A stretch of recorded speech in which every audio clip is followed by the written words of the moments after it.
había nacido en Lambayeque y se desarrolló como exitoso empresario. Era veterano de la Guerra del Pacífico porque había combatido con la reserva en Miraflores cuando tenía solo 18 años. Tenía buenas conexiones con la City de Londres y también en el Wall Street de Nueva York. Fue ministro de Economía de Candamo y luego de Pardo, antes de sucederlo en la primera magistratura.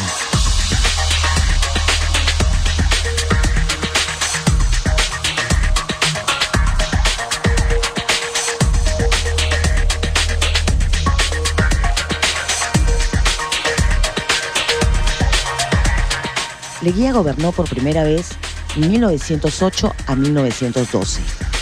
Durante esos años, el Partido Civil estuvo más dividido que nunca. Dos alas se combatieron amargamente.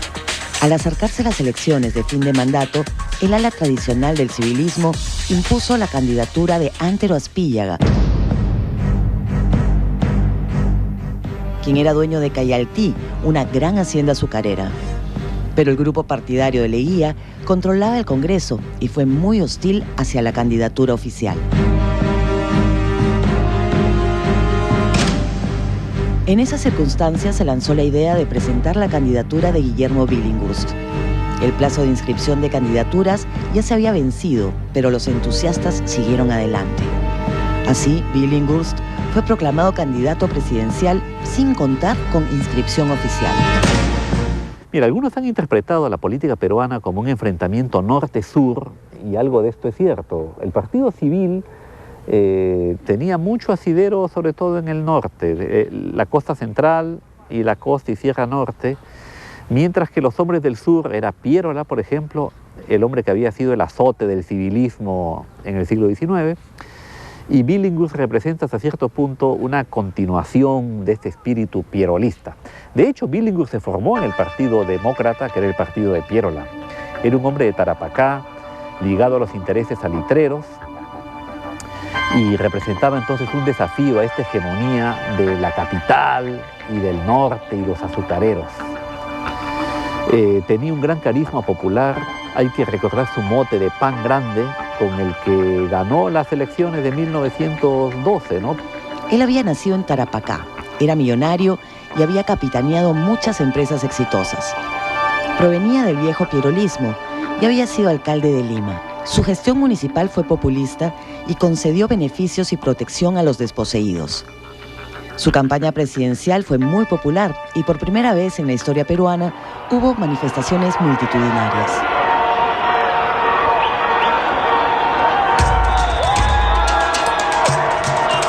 Su propaganda fue dirigida por Abraham Valdelomar y resultó muy moderna. En esos días se popularizó la figura de pan grande, que era el eslogan marquetero que utilizó Billinghurst para oponerlo al pan chiquito, que vendría si triunfaba el candidato Aspíllaga. A los partidarios de Billinghurst solo les quedó boicotear las elecciones presidenciales y lograr que no reúnan el quórum correspondiente. En efecto, después de un día tumultuoso, el Congreso constató que los electores no habían acudido a las urnas y que el proceso debía anularse. En esas circunstancias, el Congreso decidió elegir a Billinghurst, quien de ese modo entró a Palacio sin elección popular que lo respalde. Ese Congreso estaba dominado por partidarios del expresidente Leguía, quien partió al extranjero.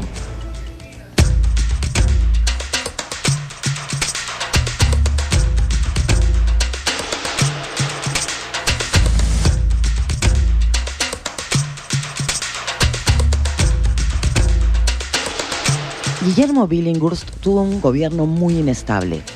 Por ejemplo, concedió la jornada de las 8 horas a los estibadores, a las mujeres y a los niños trabajadores. Estas y otras medidas semejantes fueron muy resistidas por la oligarquía, que conspiró con el ejército para derrocarlo.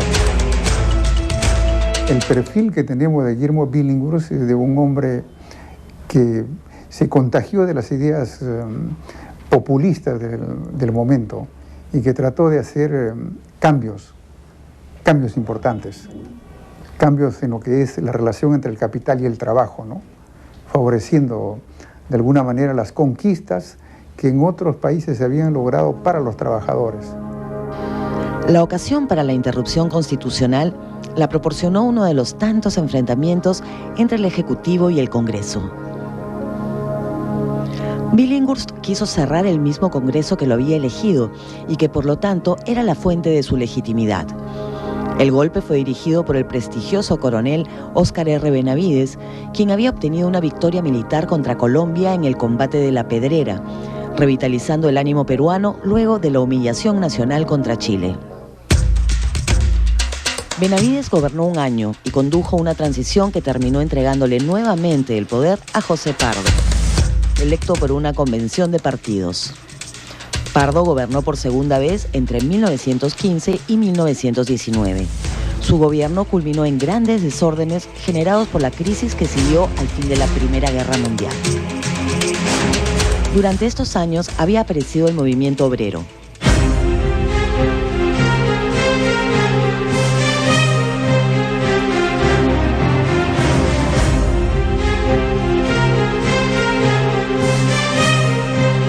A pesar de su escaso número y la gran fragmentación geográfica, los obreros fueron grandes protagonistas en la lucha por obtener la jornada de las 8 horas.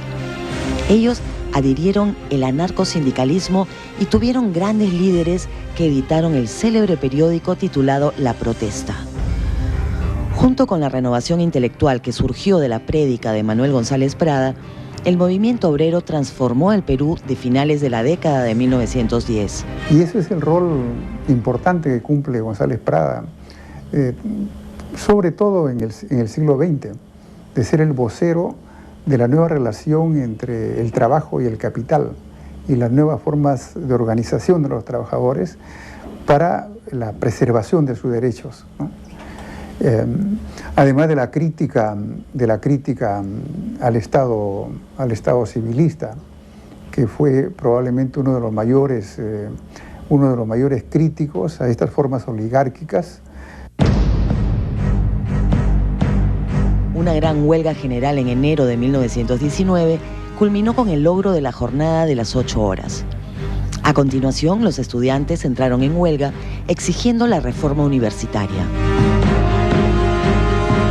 En medio de una situación muy convulsa socialmente, se llevaron adelante las elecciones para suceder a José Pardo. Nuevamente el candidato del civilismo era Antero Aspíllaga, quien enfrentó a un viejo conocido, Augusto B. Leguía. El expresidente había regresado del exilio en Europa y condujo una exitosa campaña electoral. La ciudadanía quería cambios y Aspíllaga llevó a los civilistas a una segunda derrota electoral.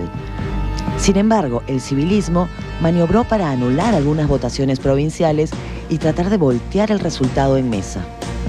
Ante este peligro, Leguía se adelantó y derribó a Pardo a través de un golpe de Estado. Libre de ataduras, el nuevo presidente convocó a una constituyente que reforzó considerablemente sus poderes e inauguró el régimen conocido como la Patria Nueva, el oncenio de Leguía. Y Leguía aparece como un gobierno que está contra esa patria vieja de grandes hacendados, de grandes terratenientes. El oncenio de Leguía es parte de la República Aristocrática en el sentido de que las grandes claves, el auge exportador y el sistema político de antiguo régimen, excluyente, oligárquico, se mantuvo.